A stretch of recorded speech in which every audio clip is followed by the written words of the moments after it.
नमस्कार दर्शक बंधु।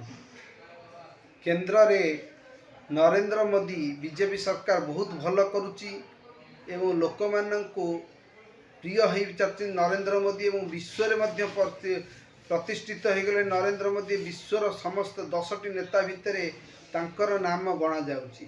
बीजेपी केंद्र रे बहुत भल काम करथुला बेले दीर्घ 24 वर्षर सरकार को नवीन पट्टनायक सरकार को ओडिशा रे नवीन पट्टनायक सरकार को मोहन माझी 2024 वर्षर नवीन सरकार को मोहन माझी सरकार धूलिसात करी प्रथम थर पर बीजेपी सरकार करिछि एवं यह केवल मोदी मैजिक जोगु हेछि। मोदी जोगु आज बीजेपी ओडिशा रे शासन करुछि एवं मोहन माझी को प्रथम थर पर ओडिशार मुख्यमंत्री करा जायछि। किंतु मोहन माझी कौन प्रकृत में योग्य प्रार्थी मुख्यमंत्री पई ताहा लोक मानक मध्य प्रश्नवाची सृष्टि करछि। कारण दीर्घ 19 मास है सरकार कलानी बीजेपी सरकार, किंतु लोक मानकर प्रिय हो पारुना। मोहन माझी को लोक माने ठीक रे मुख्यमंत्री भाव में ग्रहण करि पारु नाहंती। ओडिशा रे दुईटी उपमुख्यमंत्री रखिथिले मध्य मोहन माझी को लोक कहीं ग्रहण करि पारु नाहंती। कौन क्षेत्र में मोहन माझी मुख्यमंत्री भली लागू नाहंती, किंतु बीजेपी सरकार को लोक ग्रहण करिसंती। सद्य आपणकर बाई इलेक्शन ने आपण जो भली भाव में मोहन माझी को लोक माने समर्थन देले से भली भाव में आपणकर राजेंद्र ढोलकिया जय ढोलकिया जो भली भाव में आपणकर निर्वाचन जीतिले से लोक मानू मिक्स रिएक्शन आसूची। केतबेले लोक माने भाबुचंती जे बीजेपी सरकार बहुत भल करुची, किंतु जो बाई इलेक्शन टी हैला सेटा मोहन माझी जोगु जीतिला नहीं, सेटा केवल नरेंद्र मोदी मैजिक जोगु बीजेपी सेटारे बाजीमात कला। कारण मोहन माझी दीर्घ 19 मास भितर लोक मानकर प्रिय हो पारना। आगामी 2029 निर्वाचन में लोक माने बीजेपी को प्रत्याख्यान करी फेर बीजेडी को भोट दे देबेनी तो यह एक संदेह घेर अच्छी। कारण मोहन माझी पॉपुलारिटी दिनक दिन कमिबारे लागिची एवं यह बीजेडी पई प्लस पॉइंट होची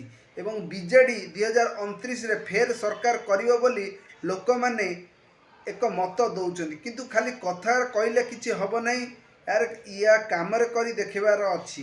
कारण लोक माने नवीन पट्टनायक को भल पाउचंती, किंतु नवीन पट्टनायक फेर 2029 रे ओडिशार मुख्यमंत्री हो पारे तो। कारण बीजेडी रे अंतकहल बढ़ी चलती। बीजेडी रे 50 रु ऊर्ध्व कैंडिडेट से माने आउ गोटे दल करिवे बोली विभिन्न जगह रे मंच सजाउछंती एवं बीजेडी रो नवीन पट्टनायक 2 जन वरिष्ठ जो विजय महापात्र पुओं को विदा करिसंती एवं आपणकर सनातन महाकाल को मध्य विदा करिसंती। 2टी एमएलए को विदा करिसंती।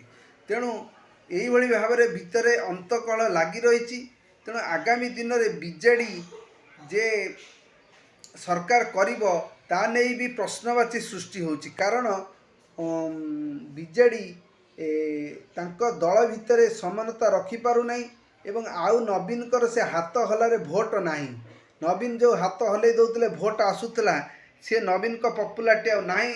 24 वर्ष शासन कर सारा पर नवीन पट्टनायक एबे तांकर बयस बढ़ी जावा जोगु नवीन को कंट्रोल कौन नेता नहांती। जी जहाँ पाला कला सेपटे नवीन कर मन जे पांड्यान को ओडिशार माने बीजेडी रो मुख्य करिवे एवं 2029 रे मुख्यमंत्री प्रार्थी करिवे बोली विशेष सूत्र जना पड़ुଛି। अवश्य नवीन पट्टनायक या विषय किछि कहि नाहंती, किंतु लोक माने पांड्यान को एबे झुरुचंती। जो पांड्यान को कही बीजेपी सरकार करिथिला, बीजेपी जदि सरकार आज करिछि ओडिशा रे केवल पांड्यान को पई पांड्यान को नेगेटिविटी कहले एवं तमिलनाडु नहीं जाइचंती रत्न भंडार चाबी जो कहले एवं तमिल लोक को ओडिया लोक शासन करिवे जो कही ओडिया सेंटिमेंट एवं ओडिया अस्मितार कथा कही बीजेपी भोट नहीं थिला। किंतु जो ओडिया अस्मिता कही बीजेपी भोट नहीं थिला,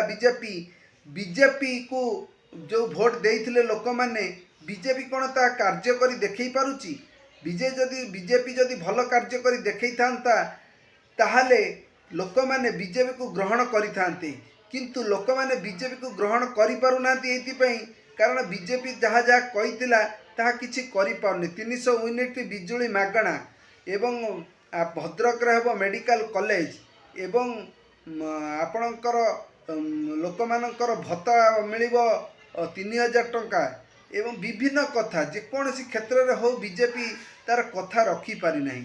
କଥା ଯେଉଁ ରଖିପାରୁନାହିଁ ଏବଂ ଏସ୍ସିବି ମେଡ଼ିକାଲ ଯେଉଁ କରିଥିଲେ ବିଜେଡ଼ି ବାଲା ତାର ସମ୍ପ୍ରସାରଣ ଆଜି ପର୍ଯ୍ୟନ୍ତ ସେ ଓପନିଂ ହୋଇପାରିଲା ନାହିଁ। ଯାଜପୁରର ମେଡ଼ିକାଲ କଲେଜଟି ବି ଓପନିଂ ଠିକ୍ରେ ହୋଇପାରିଲା ନାହିଁ। କିନ୍ତୁ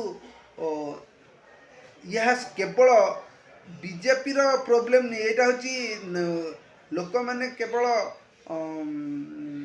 ମୋହନ ମାଝୀଙ୍କୁ ଦୋଷ ଦେଉଛନ୍ତି। କିନ୍ତୁ ବିଜେପିର ଯେହେତୁ ମୋଦିଜୀ ଅଛନ୍ତି, ମୋଦିଜୀଙ୍କ ପପୁଲାରିଟିର କିଛି କ୍ଷଣ ହେଇନି। ମୋଦିଜୀକୁ ଲୋକମାନେ ଏବେ ବି ଭଲ ପାଉଛନ୍ତି।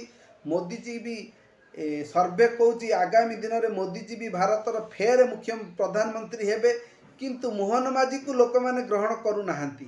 ତାହାରି ଯୋଗୁଁ ତେଣୁ ଓଡ଼ିଶାର ଯେଉଁ ରାଜନୀତିରେ କିଛି ଅସ୍ତବ୍ୟସ୍ତ ହେବନି ତ ଓଡ଼ିଶା ରାଜନୀତି ଫେରେ କଂଗ୍ରେସ କିମ୍ବା ବିଜେଡ଼ି ହାତକୁ ପଳାଇବନି ତ। କାରଣ ଯେଉଁ ନେତାମାନେ ସବୁ ଆଗରୁ MLA MP ଥିଲେ ସେମାନେ ଆଉ ଗୋଟେ ମହମ୍ମଦ ମକିମ ମଧ୍ୟ ଏକ ନୂଆ ଦଳ ଗଢ଼ିଛନ୍ତି।